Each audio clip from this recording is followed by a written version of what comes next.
Hello and welcome to the Exide Masterclass Sports Car Special. And what better way to kick it off than with the automobile that has defined the term sports cars for the last half century, the Porsche.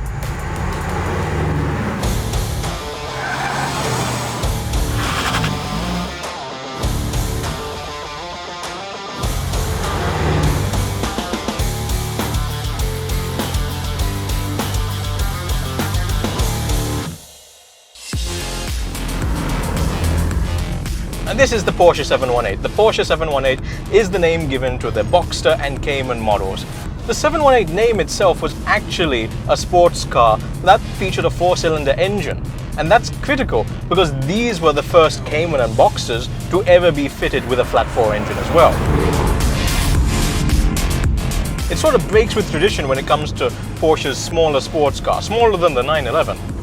And let's not forget the Boxster and later the Cayman pretty much saved Porsche in the 90s when they were on the brink of bankruptcy. And what they actually did was a masterstroke in design. By placing the engine in the middle rather than the rear of, say, the 911, they were able to offer something slightly different with all the Porsche's know-how that they developed, honing that rear engine chassis, but just making that dynamicism just a little bit better, in my opinion. Actually, I think these cars, the 718 generation, really get that chassis tuning right. It's amazing how poised these cars feel at any speed. You can be driving around town and attacking roads like this, and you'll still feel an inherent connection with the car. So with me I have race car driver, president of the official Porsche Club of Sri Lanka, and Porsche connoisseur Abid Dangalla to run through the technical aspects and features of this amazing machine. Welcome, Abid. Thank you, Ishak. Alright, Abid, this has a 2-litre turbocharged engine that produces around 300 horsepower, and I know a couple of other JDM cars that have a similar kind of output. But driving it feels so different. I think that's got to do with the technological aspects of how Porsche built this car. Can you just run me by some of those? Let's start with the engine. The engine is a highly developed 2-litre engine.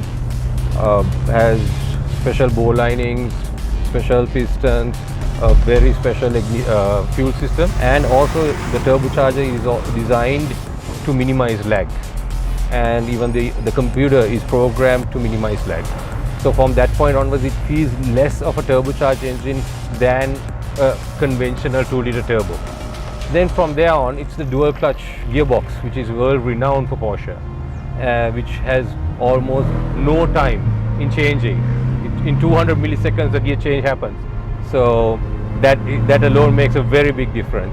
Moving on from there to the suspension, it has variable dampers, which adjusts itself on the move based on the road conditions. If I were to compare this car against a Subaru STI or a Evo, which has roughly about the same amount of horsepower, Abid, you know what I'd say? Those cars are a little more rougher, a little more crude because they come from the world of tight corners and hard acceleration. But this Porsche, the way it goes from corner to corner, it's as elegant as a Russian ballerina. Alright, Abid, I see your vehicle, also Porsche, parked up ahead. Yeah. I'm going to drop you off here so I can go and have a little bit more burn, and I'll catch you around later. Enjoy. Thank you so much for the information about the Porsche. It was fantastic. Most welcome.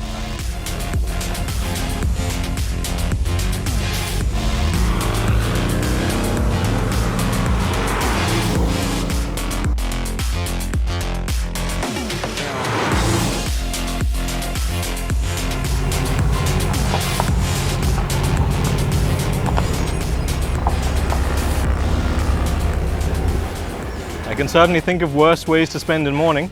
Oh yeah, definitely.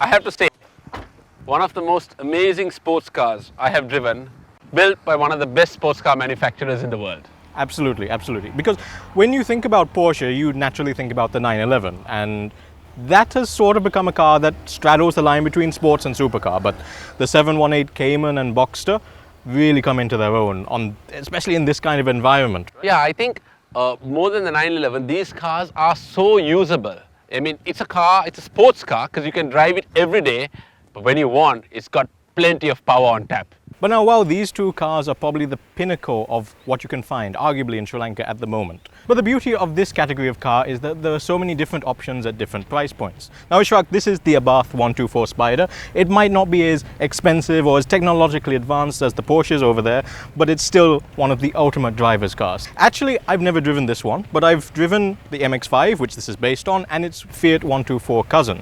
So I'm really keen to find out exactly how this one performs on the road. Yeah, I think this is the Abarth version, so you're going to find out that it's got a little extra goodies under the hood as well.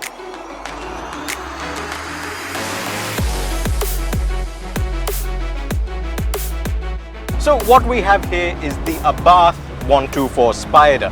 Now, Abarth is key in this equation because I've driven the Fiat 124 and I have to say it was a little bit underwhelming compared to, say, the Mazda MX-5.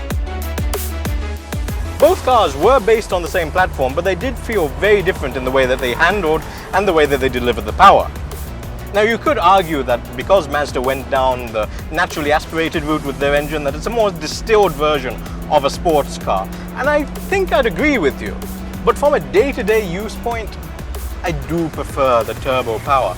The fact is, the torque is much greater in this car than the 1.5 litre that's found in the Mazda. And also, it's accessible a lot earlier in the rev range. So yes, the 124 Spider is a proper sports car. In fact, some would argue that it's more pure than the 718s we were testing earlier. Because this doesn't have things like active suspension and dynamic engine mounts. Those sort of things really do help you enjoy the 718. But when you lack them, you're able to harness this car's power just a little bit more. The only thing is, if you're not really wanting to spend so much money on a sports car like Porsches, yes, you could go for this. But I have a feeling I can go even better, even cheaper, and still replicate the same kind of experience that I'm getting right now. You know what? I'm going to go back to Ishraq.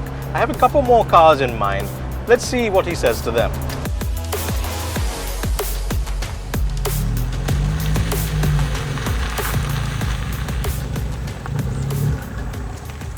How was that, Sam? Actually, it's a lot better than I thought. It's much improved over the Fiat 124, and to be honest, I even prefer it to the MX-5 that it's based upon. Definitely. Looks fantastic and I just can't wait to have a go in it. Okay, yeah, I did promise you the keys. Yeah, and I'm just itching.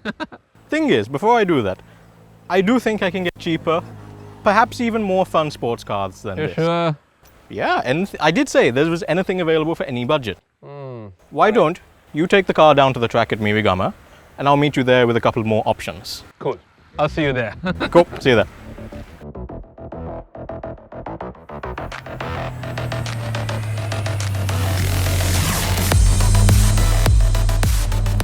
We're here at the Mirigama track in an Italian sports car with the engine in the front, the drive at the back. It's raining. This could be my Groundhog Day. A lot of people said that the Fiat 124 Spider Abarth is like a Japanese girl wearing a Prada dress, given the fact that the Miata and the Fiat were both built in the same factory.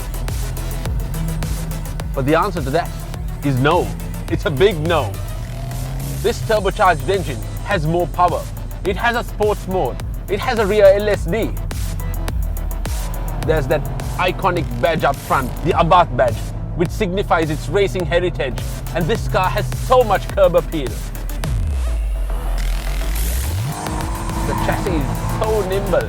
There's absolutely no understeer at all. It just turns in and then the rear responds to the throttle absolutely beautifully. Unlike front wheel drive cars which tend to understeer, a rear wheel drive car that oversteers requires so much more concentration, so much more application.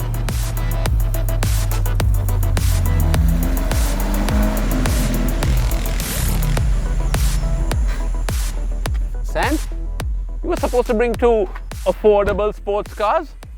What's this? You bought supermarket trolleys. Well, back when they were allowed to be brought into the country, they were considered affordable sports cars. I mean, look at the Caterham. It was actually about half the price of that 124 Spider when it first came. And the S660 was even less. Half the price and half the power, I'm sure. pretty much exactly. This has 80 horsepower, yours has... 150, 170 because it's the Abarth edition. Yep, exactly. So roughly half the power, but crucially half the weight as well. This is about 490 kilograms. Yours is 1,100. All right, I get the K-trim. I mean, it's a sports car looking thing. It's been there for ages. But this, the baby Honda? Oh yeah, it's Japan's finest if you ask me. Well, in terms of the K-car class anyway. It's a Honda S660, it's got a 6-speed manual and the engine's in the back just where you want it in a nice little sports car like this. I have an RC car at home, which is just about as big as this one. Well, okay. I'm going to take the K-trim for a drive. What about you? Hey. I don't think that's fair. I think we need to have a toss to see who gets to drive what. Okay, do you have a coin? As a matter of fact, I do. Okay, great. Okay. Heads or tails? Heads. Ah, crap.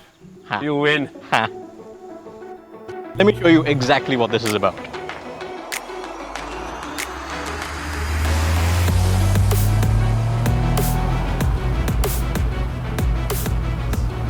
So what do we have here? Well, it's a K-trim 7 160S, and I know what you're thinking, it looks like a classic car. But this car is from this century. In fact, it was only made about 5 years ago in 2016, from the factory in the UK, no less. The doors are pretty much optional. The steering isn't power assisted, and the brakes, well, they don't have a servo either.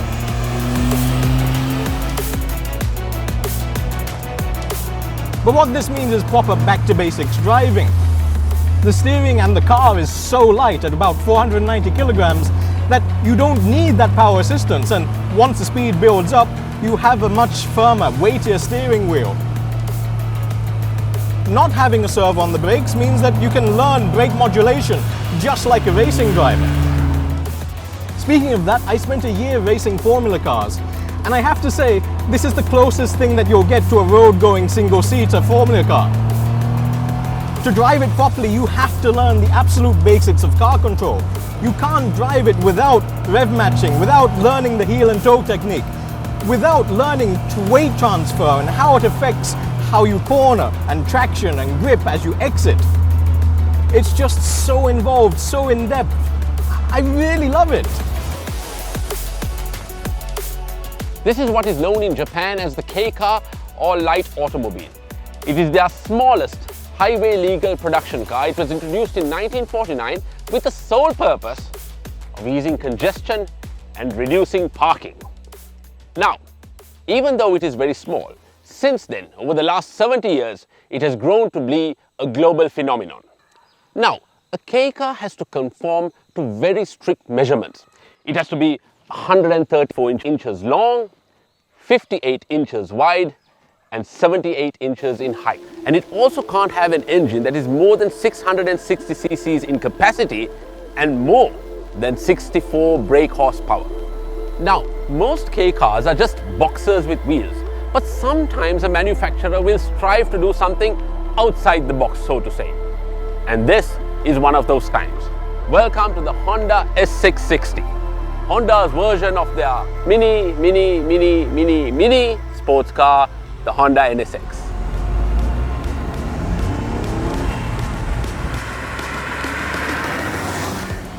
Now, it's got all the right ingredients of a sports car. It's a two-door, two-seater, mid-engine rear-wheel drive layout. It's got a flat-bottom sporty steering wheel, a set of aluminium pedals, and the thing I like about this car the most is its manual gearbox, which is short and crisp.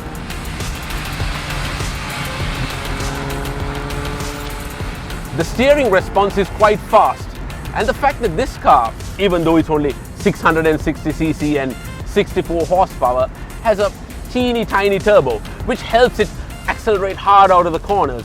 And because it's a manual gearbox and because it can rev all the way to 7,000 RPM, I can change a gear down, rev it all the way up, and change the gear up again. But if you take the roof off, which you can in this car and which we have right now, you can feel the wind blowing through your hair. Not a lot, because they've done quite well with the buffeting. And it delivers an experience that would make it seem faster than it is. And in the end, it has somewhat similar to a sports car effect then.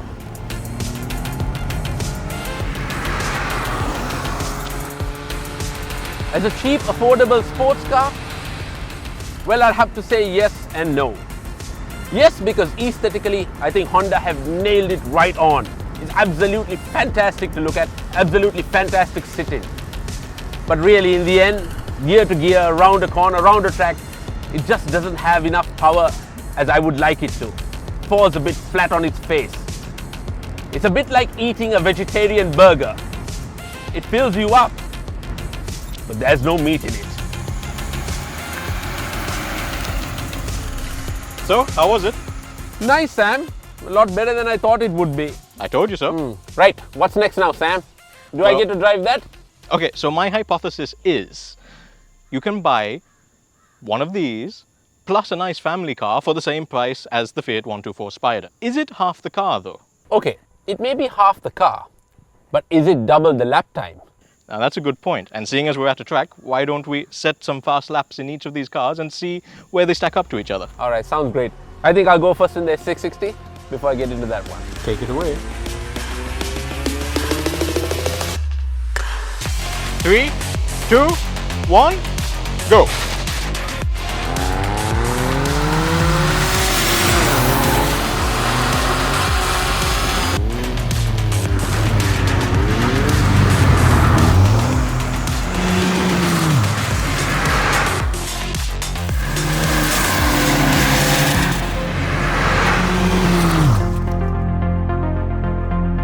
Well, things got a little bit wet towards the end of today's test. But Ishaq, how did I do in the Caterham? Well, Sam, you did a 1 minute 24-second lap time in the Caterham, and how were my laps in the S660 and the Abarth? Surprisingly, the Abarth did a 119.36, okay?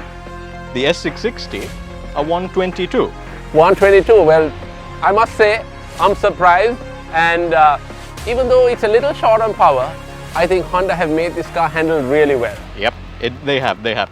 I mean, I really love all three of these cars, and I think they're, different strokes for different folks. Of course, but one thing's for sure, a wet Medigama tractor day is perfect for these cars.